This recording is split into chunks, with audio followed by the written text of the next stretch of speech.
Hello नमस्कार, आप सभी का मोस्ट वेलकम है अपने इस YouTube channel Shri online study पर। तो जैसा कि हम लोग जो है इंडियन ज्योग्राफी की पूरी क्लासेस लगभग पढ़ चुके हैं, तो इस पर आधारित मैं प्रैक्टिस सेट आपको करवाने चल रहा हूं। आप इस प्रैक्टिस सेट को करिएगा और अपनी तैयारी को जो है देखिएगा कि आप किस लेवल पर पहुँचे हैं। तो चलिए क्लास की शुरुआत की जाए। इसमें पहला क्वेश्चन आपको दिख रहा होगा कि क्षेत्रफल की दृष्टि से भारत का सबसे बड़ा राज्य कौन सा है। तो क्षेत्रफल की दृष्टि से पूछा हुआ है, तो क्षेत्रफल की दृष्टि से भारत का सबसे बड़ा राज्य कौन सा है? राजस्थान है, ठीक है ना। और अगर जनसंख्या की दृष्टि से पूछा तो उत्तर प्रदेश हो जाता। तो क्षेत्रफल की दृष्टि से भारत का सबसे बड़ा राज्य कौन सा है? राजस्थान, ठीक है भाई। राजस्थान के बाद मध्य प्रदेश पहले नंबर पर, राजस्थान दूसरे नंबर पर, मध्य प्रदेश और तीसरे नंबर पर महाराष्ट्र का नंबर है। तो इस बात को याद रखिएगा, ये क्षेत्रफल की दृष्टि से जो है भारत के सबसे बड़े राज्य हैं। चलिए नेक्स्ट क्वेश्चन देखिएगा, मरकत द्वीप के नाम से किसको जाना जाता है? एमराल्ड आइलैंड के नाम से किसको जाना जाता है? तो अंडमान निकोबार द्वीप समूह को जो है एमराल्ड या पन्ना द्वीप के नाम से जानते हैं। इसको भी याद रखिएगा, पन्ना द्वीप के नाम से किसको जाना जाता है? तो अंडमान निकोबार द्वीप समूह को जाना जाता है। अगला क्वेश्चन देखिएगा, भारतीय संघ में कुल कितने राज्य हैं? भारतीय संघ में कुल कितने राज्य हैं? 22, 25, 28, 29। तो वर्तमान में भारत में जो है 28 राज्य और 8 केंद्र शासित प्रदेश हैं। तो ऑप्शन सी आपका करेक्ट हो जाएगा। नेक्स्ट क्वेश्चन देखिएगा, जो है निम्न में से कौन सा राज्य म्यांमार देश की सीमा पर स्थित नहीं है? म्यांमार के बॉर्डर पर कौन सा राज्य स्थित नहीं है? तो मणिपुर स्थित है, अरुणाचल प्रदेश स्थित है, नागालैंड स्थित है, लेकिन त्रिपुरा स्थित नहीं है। तो त्रिपुरा जो है ये बांग्लादेश को स्पर्श करता है, म्यांमार को स्पर्श नहीं करता। तो इसका सही आंसर हो जाएगा ऑप्शन डी, त्रिपुरा। आगे देखिएगा, कोच्चि का जुड़वा नगर किसको जाना जाता है?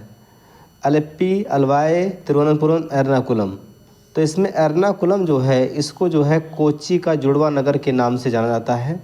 एर्नाकुलम याद रखिएगा। नेक्स्ट क्वेश्चन है, क्षेत्रफल की दृष्टि से 3 छोटे राज्यों का क्रम बताना है। तो हमने आपको ट्रिक के माध्यम से भी बताया था कि आप जीएसटी याद रखिएगा, गोवा, सिक्किम, त्रिपुरा। तो इससे जो है कौन सा ऑप्शन भिड़ रहा है भाई? तो ये ऑप्शन बी, गोवा, सिक्किम, त्रिपुरा, ये राइट आंसर है इसका। आगे देखिएगा, अगला क्वेश्चन है, भारत में स्थल से घिरा हुआ राज्य कौन सा है? भारत में ऐसा कौन सा राज्य है जो चारों ओर से ज़मीन से घिरा हुआ है, कहीं भी समुद्र को स्पर्श नहीं करता? तो देखिए, उड़ीसा, पश्चिम बंगाल, कर्नाटक और बिहार। तो उड़ीसा, पश्चिम बंगाल और कर्नाटक ये तीनों समुद्र को स्पर्श करते हैं, जबकि बिहार जो है ये समुद्र को स्पर्श नहीं करता। तो इसका राइट आंसर हो जाएगा बिहार। चलिए आगे बढ़ते हैं, भारत के किस राज्य की सीमा बांग्लादेश से नहीं लगती? सवाल पूछा गया है कि भारत के किस राज्य की सीमा बांग्लादेश से नहीं लगती। तो बांग्लादेश को स्पर्श करने वाले राज्यों के लिए हमने एक ट्रिक बताई थी, ATM, MP, आसाम, त्रिपुरा, मेघालय, मिजोरम और पश्चिम बंगाल। आसाम, त्रिपुरा, मेघालय, मिजोरम और पश्चिम बंगाल, ये इसकी ट्रिक है। तो भैया मिजोरम तो स्पर्श करता है, त्रिपुरा भी स्पर्श करता है, मेघालय भी स्पर्श करता है, ये मणिपुर स्पर्श नहीं करता। तो यही इसका राइट आंसर हो जाएगा। ये जो है अलग से आ गया है, कोई मतलब नहीं इसका। चलिए आगे बढ़ें, आगे चलिएगा। क्षेत्रफल की दृष्टि से जो है, क्षेत्रफल की दृष्टि से सबसे छोटा केंद्र शासित प्रदेश पूछा जा रहा है कि क्षेत्रफल की दृष्टि से सबसे छोटा केंद्र शासित प्रदेश कौन सा है?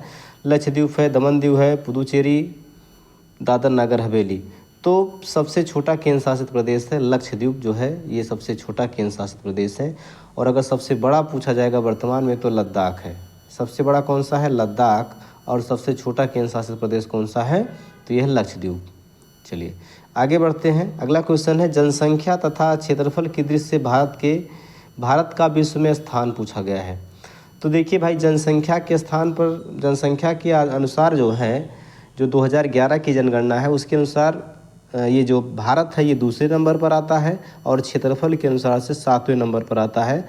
तो दूसरा और 7वां जिस ऑप्शन में होगा वो करेक्ट होगा। तो यहाँ पर ऑप्शन बी वाला करेक्ट हो जाएगा।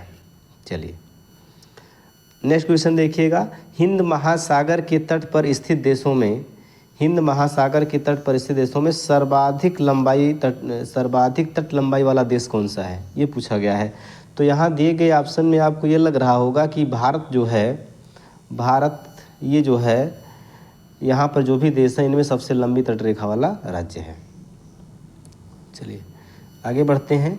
पुदुचेरी जो केंद्र शासित प्रदेश है ये कितने राज्यों में स्थित है? ये बहुत महत्वपूर्ण क्वेश्चन है। तो पुदुचेरी जो है ये 3 राज्यों में स्थित है। कौन कौन से राज्य में है? तो आंध्र प्रदेश में स्थित है, आंध्र प्रदेश, तमिलनाडु और केरल। आंध्र प्रदेश, तमिलनाडु और केरल ये 3 राज्यों में स्थित है। तो ये याद रखिएगा कि ऐसा केंद्र शासित प्रदेश है जो 3 राज्यों में स्थित है। ये सवाल पूछा गया है। नेक्स्ट क्वेश्चन देखिएगा, नेपाल के पड़ोसी भारतीय राज्यों का समूह पूछा गया है। नेपाल के पड़ोसी भारतीय राज्यों का युग्म कौन सा है? तो नेपाल के पड़ोसी अगर देखा जाए, नागालैंड तो है नहीं, छत्तीसगढ़ तो है नहीं, आसाम तो है नहीं भाई। तो इसमें सिक्किम और बिहार, यही ऑप्शन सही हो जाएगा। सिक्किम और बिहार जो है ये नेपाल को स्पर्श करने वाले राज्य हैं। नेक्स्ट क्वेश्चन देखिएगा, क्षेत्रफल की दृष्टि से सबसे छोटा राज्य पूछा गया है। तो क्षेत्रफल की दृष्टि से सबसे छोटा राज्य अभी हमने बताया गोवा है। नेक्स्ट क्वेश्चन देखिएगा, निम्न में से किस राज्य की सीमा अधिकतर राज्यों को स्पर्श करती है? ये भी एक इम्पोर्टेंट क्वेश्चन है, बहुत महत्वपूर्ण है। तो इसमें देखिएगा, उत्तर प्रदेश ऐसा राज्य है जो सर्वाधिक राज्यों के साथ सीमा साझा करता है। ठीक है, उत्तर प्रदेश जो है ये 9 राज्यों के साथ सीमा स्पर्श करता है, इसको याद रखिएगा। नेक्स्ट क्वेश्चन देखिएगा, संपूर्ण विश्व के क्षेत्रफल में भारत की भागीदारी पूछा गया है। भारत की भागीदारी क्षेत्रफल के अनुसार कितनी है? तो 2.42% है। तो 2.4 ऑप्शन बी करेक्ट हो जाएगा। अगर वहीं जनसंख्या पूछा जाए तो 2011 की जो जनगणना है उसके अनुसार जो है विश्व की 17.5% जनसंख्या कहाँ रहती है? तो ये अपने भारत में रहती है। नेक्स्ट क्वेश्चन देखिएगा, भारत की तट रेखा की लंबाई पूछा गया है, कितनी है? तट रेखा की कुल लंबाई पूछा गया है। तो देखिए, मुख्य तट रेखा जैसे ऐसे देखते हैं तो मुख्य तट रेखा की लंबाई कितनी है? 6100 किलोमीटर है। और यहाँ अंडमान निकोबार को अगर भी हम माप लेते हैं, लक्षद्वीप के तट को भी माप लेते हैं, तो यही बढ़कर कितना हो जाता है? 7516 किलोमीटर हो जाता है। तो कुल पूछा गया है तो 7516 किलोमीटर, ऑप्शन बी यहाँ पर करेक्ट हो जाएगा। आई बात समझ में? चलिए नेक्स्ट क्वेश्चन देखिएगा, ग्लोब पर कर्क रेखा कितने राज्यों से गुजरती है? तो ग्लोब पर कर्क रेखा जो है ये 8 राज्यों से गुजरती है। इस बात को भी आपको याद रखना होगा। निम्न में से सर्वाधिक तटरेखा, सर्वाधिक लंबी तटरेखा पूछा गया है तो वो किस राज्य की है? तो गुजरात की है। ठीक है, नेक्स्ट क्वेश्चन देखिएगा, भारत का दक्षिणतम बिंदु कहाँ है? तो भारत का दक्षिणतम बिंदु अगर आपसे पूछा जाएगा तो ये कहाँ पर है? ये बड़ा निकोबार में स्थित है। इसको याद रखिएगा, कहाँ पर है? बड़ा निकोबार में है। अगला क्वेश्चन है, नेक्स्ट क्वेश्चन देखिएगा, भारत का सुदूर साउदर्न मोस्ट पॉइंट कौन सा है? तो इंदिरा पॉइंट है। ये भी अति महत्वपूर्ण है, इसको याद रखिएगा। ऑप्शन बी यहाँ पर करेक्ट हो जाएगा, इंदिरा पॉइंट। ठीक है, ऑप्शन सी यहाँ पर करेक्ट हो जाएगा। नेक्स्ट क्वेश्चन देखिएगा, निम्न में से किस भारतीय राज्य बांग्लादेश के साथ अंतर्राष्ट्रीय सीमा नहीं है? तो किसके साथ नहीं है भाई? बांग्लादेश की। तो यहाँ पर मणिपुर के साथ नहीं है। तो ये आपके 22 महत्वपूर्ण क्वेश्चन हैं, इनको अच्छे से करिएगा और कोई कमी होगी तो हमको बताइएगा कि आपके कितने क्वेश्चन सही हुए, कौन से क्वेश्चन में गलतियाँ हुई। ठीक है, थैंक यू सभी को।